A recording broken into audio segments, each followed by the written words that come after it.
East Georgia and the Low Country. This is WJCL 22 Morning News. See us now.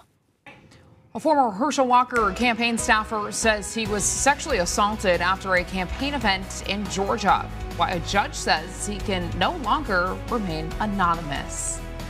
A legendary former NBA player arrested in connection to a drive-by shooting, plus why Tiger Woods' ex-girlfriend is suing him for millions of dollars. Plus, local leaders are putting the finishing touches on plans for St. Patrick's Day, what they're doing today, and how it will impact this year's parade and events throughout the city. We want to thank you so much for starting your Thursday right here on WJCL 22. Good morning. I'm Emma Hamilton. And I'm Frank Solkowski. Let's go ahead and get over to Jonathan Myers. He's the meteorologist supreme this morning. And Jonathan, what's cooking outside? Well, Frank, a chilly start. Did you notice that when you walked out?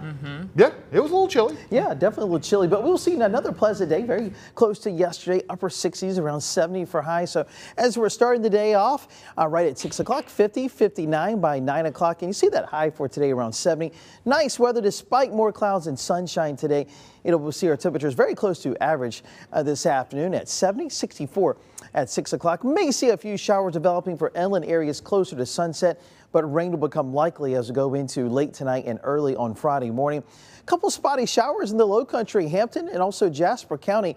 This is just enough rain to maybe get the road wet in a few areas, a few sprinkles, but I anticipate most of the day will be mainly dry, not until tomorrow, like I said, before we see that really good chance for rain as a cold front will be approaching our area. So our forecast today, maybe a spotty shower or two will be possible, and then showers likely tomorrow. I'll track it out in future casts, letting you know when you'll need that umbrella tomorrow, and also tracking out parts of the weekend you'll need that umbrella as well. Those details in less than 10 minutes.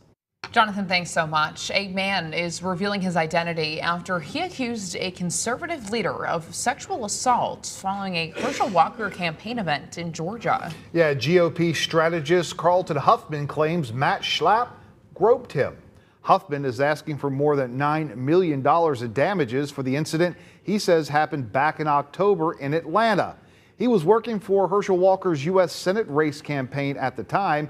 Yesterday, a judge ruled Huffman had to reveal his identity for his lawsuit to move forward. She watched them die, and that's what hurt her, she said.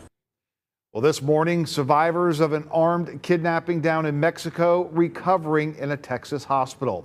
A group of 4 people took the trip from South Carolina last week, but only 2 made it home. Diane Gallagher spoke with the mother of one of the survivors about what her daughter experienced. It feels good to know that she's coming home and she's safe. The mother of kidnapped survivor Latavia Tay Washington McGee relieved she will see her daughter soon. I was praying for all of them. But not all of them will make it home alive. Just 2 of the 4 Americans kidnapped in Matamoros, Mexico survived the terrifying ordeal. McGee, the only one not physically hurt by the captors, and her friend Eric Williams, who was shot 3 times in the legs, according to his wife. Tears of joy, I guess, that he's alive. I didn't even want to imagine what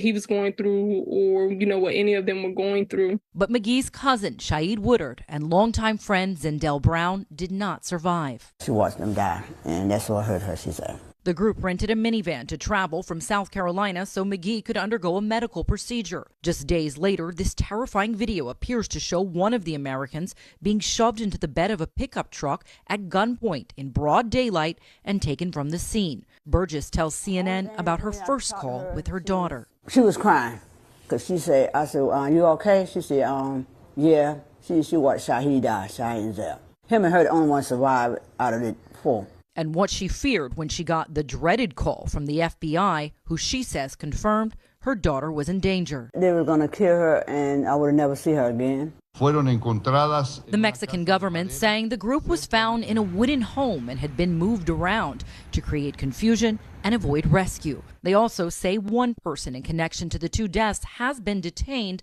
but the investigation continues. For McGee's family, their relief clouded by sadness for those who won't make it back home. I'm going to miss them because I love them all under death.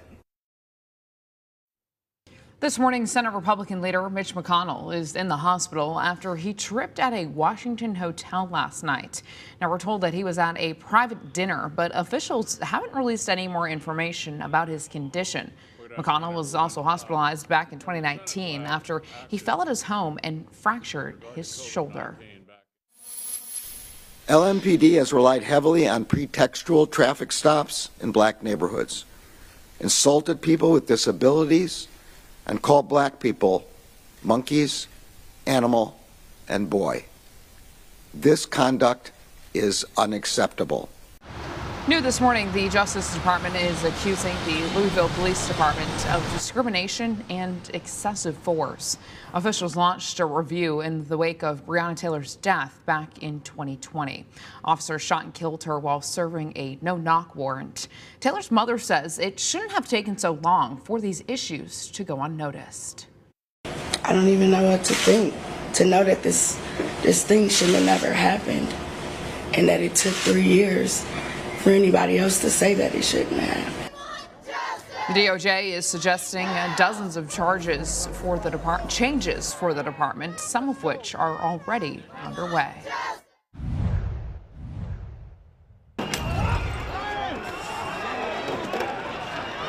Well, right now, protests are rocking the nation of Georgia after violent clashes broke out in Tbilisi on Tuesday. It comes in response to lawmakers moving closer to passing a controversial bill many say will restrict their freedoms. Police used water cannons and tear gas after some of the crowd threw stones and gas bombs. Well, former NBA star Shawn Kemp facing charges in connection to a drive-by shooting in Washington State. Deputies say they arrested Kemp yesterday, but haven't released details about what happened exactly. Now, Kemp is a six-time NBA All-Star who played 14 seasons in the NBA. Tiger Woods' girlfriend of 6 years suing him for $30 million. Erica Herman is asking a judge to throw out a non-disclosure agreement Woods had her sign after he locked her out of their home recently. Now, Herman claims the NDA shouldn't be enforced due to the Speak Out Act, which provides an exemption if there is evidence of sexual assault or harassment. We're almost 1 week away from St. Patrick's Day and some major events leading up to the parade and all of those parties, they are kicking off today. Our Nakaya Carrero joins us live from downtown Savannah this morning. And Nakaya, what can you tell us about what's going on? Well, Emma, up first, Savannah City Council will be ironing out the final details for this year's parade. Officials are set to give their parade presentation during today's work session, and later during the City Council meeting, officials will present the parade permit to the committee. Later today, people will come together to honor former Grand Marshals that are now deceased. A ceremony is scheduled to start this afternoon at 4 at the Catholic Cemetery. And tomorrow, the Celtic Heritage Festival will get underway, starting with one of the city's biggest traditions, the greening of the fountain at Forsyth Park. The fun starts tomorrow at noon, and I'll be live downtown, of course, again tomorrow, bringing you all the details about the event, kicking off the week-long celebration, essentially, Emma. So we'll be here all week. Yeah, go big or go home here in Savannah. Lots of green over the next week. All right, our Nakaya Carrero live for us in downtown this morning. Nakaya, thank you so much.